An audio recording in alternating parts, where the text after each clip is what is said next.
우리 기독교 역사 중에서 가장 예수님을 많이 닮은 사람, 그러면 대부분 성 프란시스를 이야기를 합니다. 성인 프란시스를 이야기를 합니다. 이탈리아 원 발음으로 하면은 프란체스코, 영어로 말하자면 프란시스가 되는데요. 제가 프란체스코로 계속 발음을 하도록 하겠습니다. 프란체스코는 아마 기독교 역사상 가장 예수님을 그대로 닮은 사람이라는 존경과 인정과 사랑을 받은 사람입니다. 세상적으로 큰 일을 한 사람이 아닙니다. 무슨 놀라운 명성을 가질 만한 세상적 업적을 이룬 사람이 아닙니다. 그는 가난한 사람이었습니다. 정말 가난한 사람이었습니다. 청빈한 사람이었습니다. 그의 누더기 옷을 보면서 느낀 것이 참 많았습니다. 그의 떨어진, 닳아 헤어진 신발을 보면서 느낀 것이 많았습니다. 가장 청빈했던 사람, 큰 일을 이룬 것이 아닙니다. 큰 업적을 만들어낸 사람이 아닙니다. 외모로도 그는 병약하고 왜소하고 체구도 가녀린 사람이었습니다. 그럼에도 불구하고 기독교 역사상 수많은 사람들이 가장 닮고 싶은 사람, 가장 존경하는 사람, 그러면 꼭 이 프란체스코를 이야기를 합니다. 저도 이 프란체스코, 그가 복음을 전하고 청빈의 생애를 살았던 아시시를 한번 꼭 가보고 싶었습니다. 그래서 여러분의 기도 가운데 아시시를 비롯하여 여러 곳을 다녀올 수 있었습니다. 사실 아시시는 지금 우리가 청주에서 차를 타고 한 20-30분만 나가면 보이는 농촌하고 똑같습니다. 관광으로 갈 이유는 전혀 없습니다. 더군다나 기독교인이 아닌 사람들이 거길 가면 여기 뭘 하라고 왜 여기를 왔나요? 그럴 것입니다. 교회당 빼놓고는 지금도 한적한 시골 마을입니다. 우리 청주 시내만큼도 안 됩니다. 우리 한 20-30분 차 타고 나가는 전형적인 그냥 산이 있고 들이 있는 그런 마을이라고 생각하면 되겠습니다. 그런데 그곳에 불꽃 같은 정신이 있습니다. 그곳에 예수님을 간절히 닮기 원했던 그 열망이 그곳에 있기 때문에 전 세계 많은 신앙적 순례자들이, 구도자들이 바로 아시시를 찾아갑니다. 제가 프란체스코 예배당을 찾아갔습니다. 그리고 거기에 있는 조각상도 보고 거기서 묵상할 기회가 있었습니다. 프란체스코가 20살 때 전쟁터에 나가기를 원했습니다. 왜 전쟁터에 나가기를 원했느냐 하면 당시 로마 전통의 그 생각들이 있었기 때문입니다. 제가 이번에 로마를 가면서 한 가지 새롭게 느낀 게 있어요. 그전에는 로마 귀족들 하면 이 로마의 못된 귀족들이 이 백성들을 수탈하고 백성들을 괴롭히고 백성들을 뜯어먹는 사람들 아닌가 그랬는데 이번에 생각이 달라졌어요. 그렇게 귀족이 될 수 없다는 것입니다. 로마 시민이 귀족이 되려면 10년에서 15년 이상은 전쟁터에서 나라와 백성을 위해서 헌신한 기록이 없이는 귀족이 될 수가 없었다는 거예요. 그래서 제가 큰 깨달음을 얻었습니다.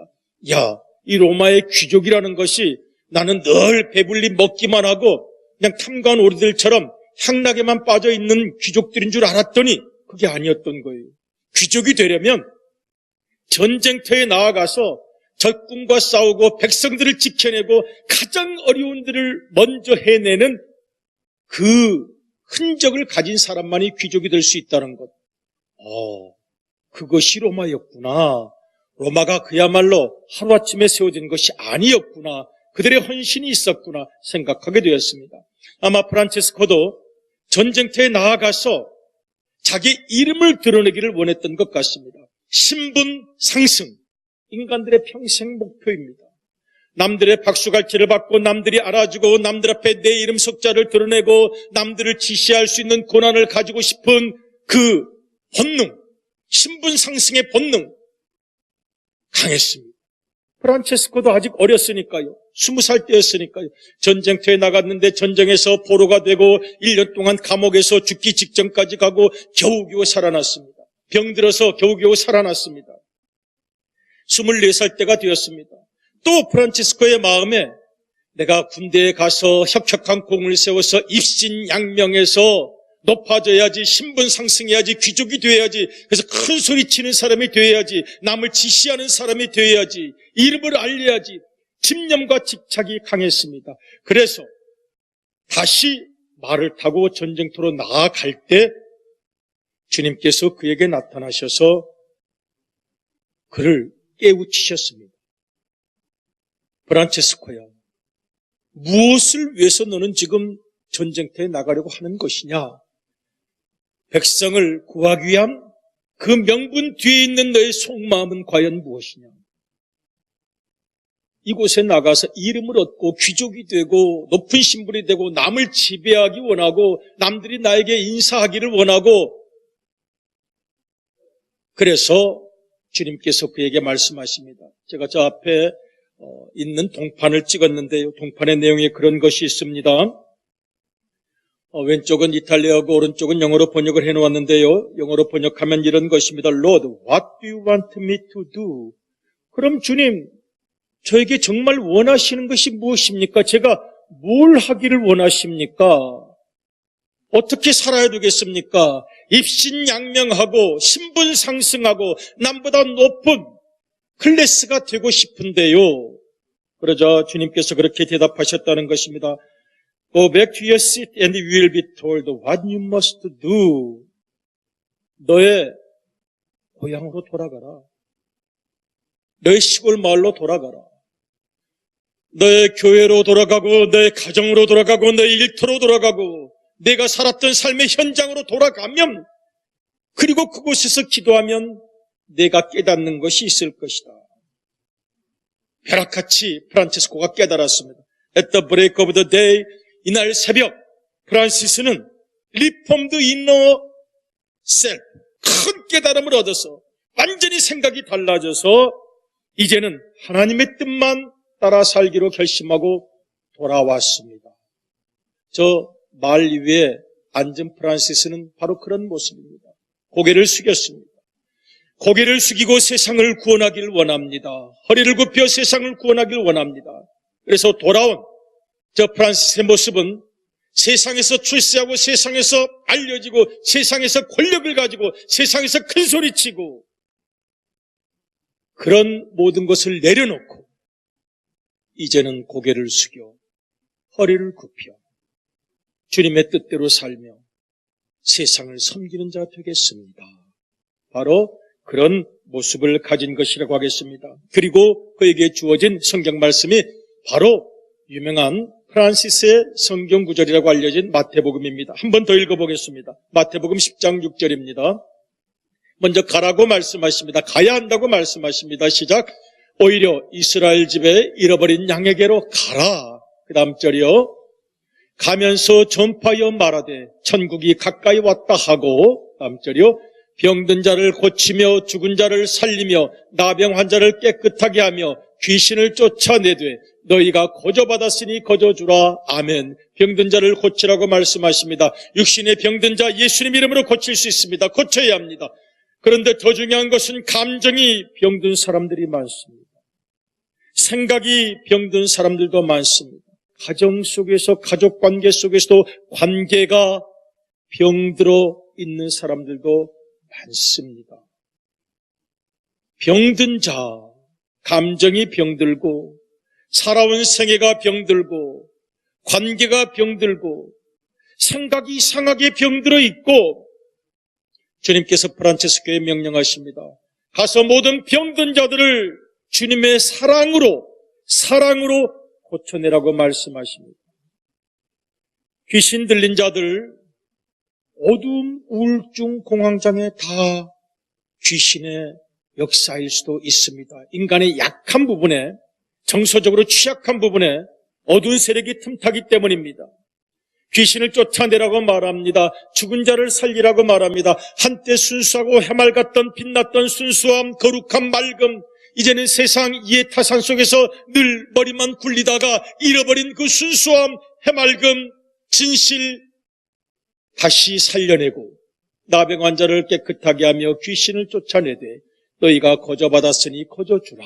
그래서 프란체스코는 거저주는 생애를 살았습니다. 프란체스코를 왜 위대하다고 말합니까? 무슨 특별한 일을 한 것입니까? 아니요. 그는 우리가 다 알고 있는 일을 했습니다. 다만 실천했습니다. 아무도 실천하지 않았던, 아무도 실천하지 못했던, 역사상 그 아무도 실천할 수 없었던 용서, 사랑, 나눔, 그는 실천했습니다. 역사상 아무도 실천하지 못한 것일까요? 사랑을, 용서를? 아니면 내 생애를 한번 돌이켜보면 좋겠습니다. 사랑, 이 단어 몇만 번은 들었을 거예요. 그런데 프란체스코와 저와의 차이를 말하자면 그는 실천했고, 저는 실천하고 싶었고 실천해야 된다고 생각했고 실천하려고 나름대로는 해본 적도 있었겠고 지금도 고민하고 있지만 완전하지는 못한 것 같습니다. 용서요? 용서해야 된다고, 그런데 실천하지는 못했던 것 같고 또 고민하고 있을지 모르겠습니다. 프란체스코가 위대하다는 것은 무엇입니까? 실천한 사람이었습니다. 그것뿐입니다. 우리 신앙인들이 모두 프란체스코를 사랑하고 존경하는 것은 우리의 마음에도 그 거룩한 열망이 있기 때문입니다. 순수하게 살고 싶다, 사랑하며 살고 싶다, 진실하게 살고 싶다, 그 열망이 우리에게 다 있기 때문입니다. 그런데 현실이라는 장벽에 부딪혀서 실천하지 못하는데 프란체스코는 실천을 했습니다. 그러니 그를 흠모합니다. 여러분, 사실 프란체스코라 그래서 다 태어날 때부터 마음이 그렇게 맑았던 사람이 아닙니다. 그도 다 똑같은 인간이었습니다. 여러분, 이 프란체스코가 지금 저 예배당 밑에 산타마리아 예배당이라는 곳을 가면 사실은 그 마을 가운데 있는 곳이 진짜 이 프란체스코의 흔적이 담겨 있는 곳입니다. 조그만 아주 교회당이 있는데 거기서 형제들과 함께 모여서 기도했던 것입니다. 그런데 거기서 기도하다가 아직 젊은 날이고 독신서약을 했던 프란체스코인데 때로는 인간이기 때문에 육신의 정욕도 여러 가지 욕정도 솟아오를 수 있었겠지요. 그러면 고민을 하면서 프란체스코가 기도하다가 안 되면 그냥 옷을 벗고 나아가서 가시가 무서웠던 그 장미 화단으로 가서 그냥 몸을 굴려서 살이 찢겨지고 피가 떨어지고 계속 그렇게 하니까 그 몸이 아주 누더기가 되었습니다. 하나님께서 가시를 다 없애셨다는 것입니다. 그래서 지금 그곳에 가면은 가시 없는 장미가 자라고 있습니다. 많은 사람들이 저 장미가 신기해서 그 먼 곳까지 찾아갑니다. 정말 가시가 없습니다. 또 저 장미를 다른 곳에 심어본 분들의 말에 따르면 더 신비합니다. 저 장미를 다른 곳에 심었더니 거기서 또 가시가 난다는 거예요. 하나님의 은혜와 신비를 생각합니다. 프란체스코도 몸부림을 쳤습니다. 몸부림을 치면서 정말 사랑하기를, 주님의 뜻대로 살기를 몸부림치면서 고민했던 것입니다. 단순히 육신의 욕정이나 정욕만은 아니었을 것입니다. 내가 사랑해야 되는데 저 사람 미워서 사랑하기 싫다는 생각, 그 생각을 이겨내기 위해서 내 마음속에 끓어오르는 분노, 이것을 이겨내기 위해서도 그런 몸부림 쳤을 것입니다. 세상을 살아가다가 받은 상처가 나도 모르게 내 안에 가시가 되어, 내 혀에 가시가 되어, 내 마음에 독이 되어서 남들을 무너뜨리고 남들을 쓰러뜨릴 때 주님, 이런 못난 나를 용서해 주세요. 그 가시 위에서 뒹굴었던 이 프란체스코, 그 가시를 다 없애주신 하나님의 신비를 생각합니다. 그리고 오늘 우리의 삶을 생각합니다. 어떤 의미에서는 신앙이란 자기 자신과의 싸움이라고 하겠습니다. 몰라서 못한 것이 아닙니다. 아는데도 현실을 핑계 삼고 내 약한 의지 때문에 실천하지 못한 경우가 너무 많습니다. 이 땅을 살아가면서 너무 알아주기를 원하는 마음을 가지고 살아갑니다. 사랑을 알지만 실천하지 못하고 살아가고, 용서를 알지만 용서하지 못하고 살아가고, 내 자아가 무너지면 가정이 평화로울 텐데, 다가오는 설날 내가 조금만 더 참으면 교회가 평안하고 민족이 평안할 터인데, 그래서 실천은 결국 자기 자신과의 싸움일 것입니다. 여러분, 그 제단을 좀 더 지나가면 베드로의 무덤이 있는 곳이라는 곳, 사실은 제 생각에는 사도 베드로께서는 이렇게 화려한 무덤을 만들고 싶지는 않았을 것 같아요. 그러나 후대 사람들이 너무나도 존경하기 때문에 그 무덤을 만들고 거기에 쓴 마태복음 16장 16절, 주는 그리스도시요 살아계신 하나님의 아들이십니다. 그리고 내가 모든 목숨을 다하여 주님을 따르겠습니다라는 고백이 거기에 있었습니다. 성마가 교회당에서도 마찬가지였습니다. 미켈란젤로, 프란체스코, 마가복음을 쓴 마가, 그리고 베드로에 이르기까지 그들은 진정 주님이 원하시는 믿음의 길을 가보려고 몸부림을 쳤던 것입니다. 미켈란젤로는 평생을 독신으로 살았습니다. 그리고 주님을 더욱 가까이 하기를 원했습니다. 그는 시도 썼는데 그의 시 중에 하나 그런 것이 있습니다.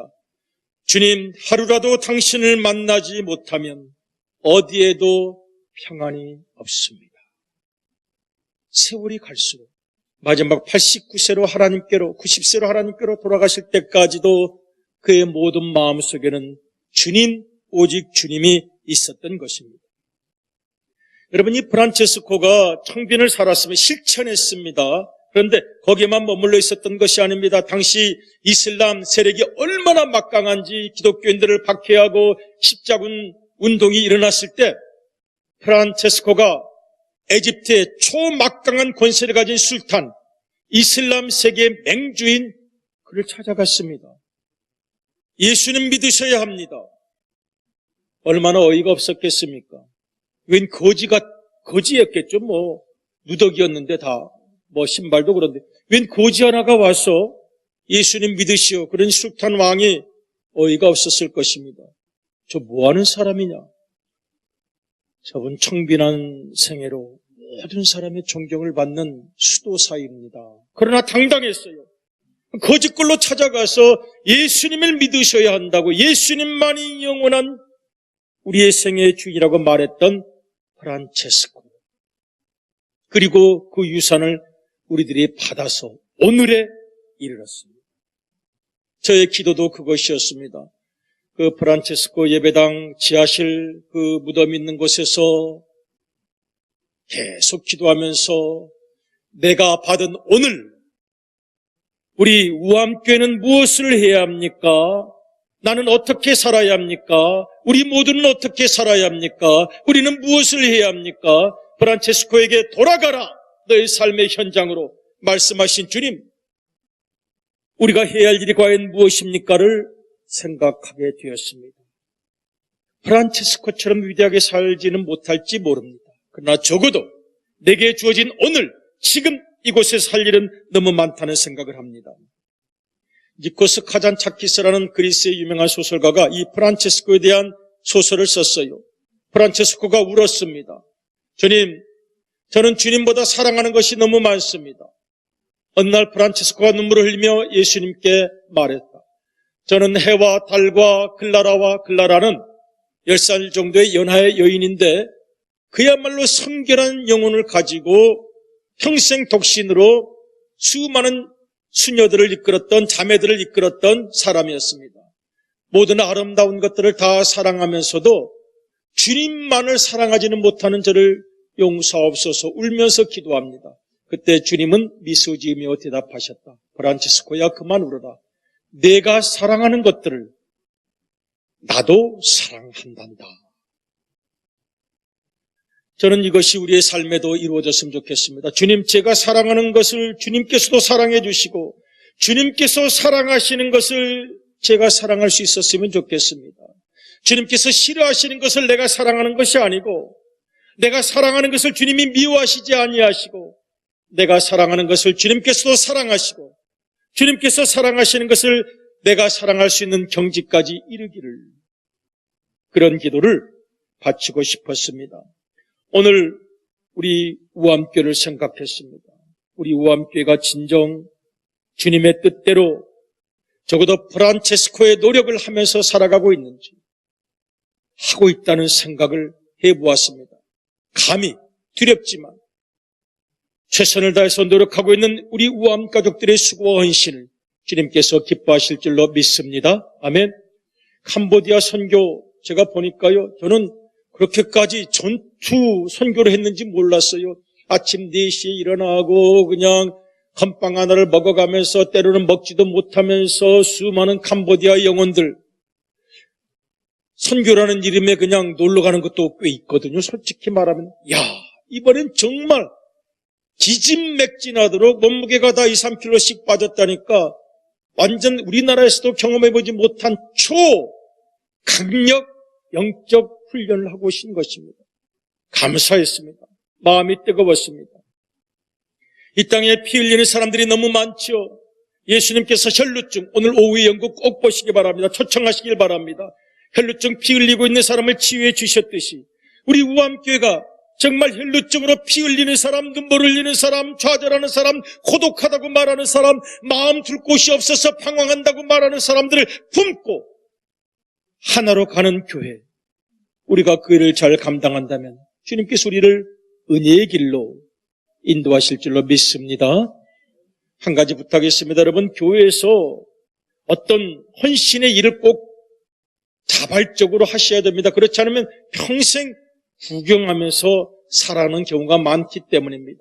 그리고 적어도 교회에 온 분이 교회 식당에 가서 어디 앉을지 몰라서 어색하고 뻘쭘해서는 안 됩니다. 우리 교회가 그런 사랑이 더 많아졌으면 좋겠다는 생각을 합니다.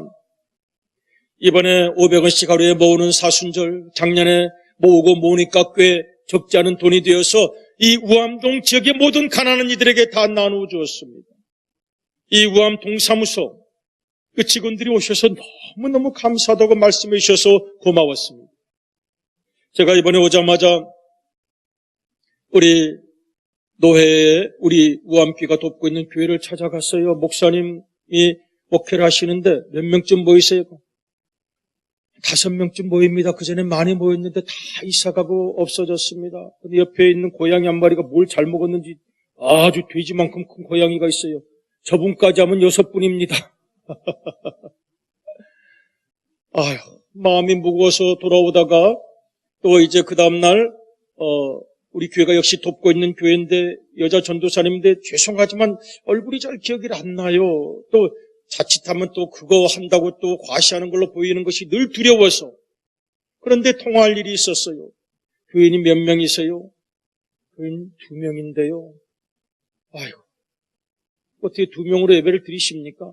그랬더니 2-3시간 걸려서 차를 타고 친척들이 와서 예배를 드려 주십니다. 그러시는 거예요.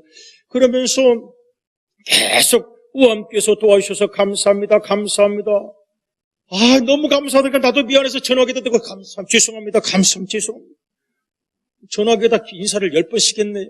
그거 생각하면 하루 이틀 점심값에 불과해요. 그런데 그렇게 감사하다고 큰 도움이 된다고 하니 너무 부끄럽고 죄송하고 미안하고 주님 좀 더 많이 도울 수 있었으면 좋겠습니다. 그 일을 우리가 함께 감당하고 있으니 주님께서 기뻐하실 줄로 믿습니다. 주님께서 기뻐하실 줄로 믿습니다. 나눔의 생애, 섬김의 생애, 우리가 함께 모여서 한 마음으로 나아가는 것 너무나도 중요한 의미가 있다고 하겠습니다. 그리고 이 프란체스코는 평생 수많은 사람들 다 품고 살았습니다. 하나님의 백성들을 다 품었습니다. 하나님의 모든 백성을 다 품었습니다. 백성, 우리말로 생각하면 참 뜻깊잖아요. 백성, 100가지 성, 100가지 다른 사람들, 100가지 이런 타입, 저런 타입, 한 가지, 두 가지가 아니라 100가지 성, 1000가지 성, 10,000가지 성, 이 100가지 다른 성을 가진 사람들을 하나님은 품으시고 하나로 만드신 것처럼 오늘 우리들에게도 100가지 다른 성격들이 있다. 그런데 그 백성들을 100가지 성을 다 품고 기다려주고 용서하고 참아주고요. 평화의 도구로 우리가 일하기를 원하실 것입니다. 마음은 다 사랑하고 싶고 마음은 다 용서하고 싶고 마음은 다 모든 벽을 허물어뜨리고 하나 되고 싶은데 현실이 그렇게 되지 못하고 이 고정된 생각을 바꾸지 못하고 그러니 우리가 프란치스코처럼 장미밭에 나아가서 한번 뒹굴해야 할지 모릅니다. 주님, 저희를 도와주셔서 평화의 도구로 사용하여 주시기를 원합니다. 좀 많이 참아주시길 바랍니다. 아멘이십니까? 또 뼈쪽 혀를 놀리지 마시고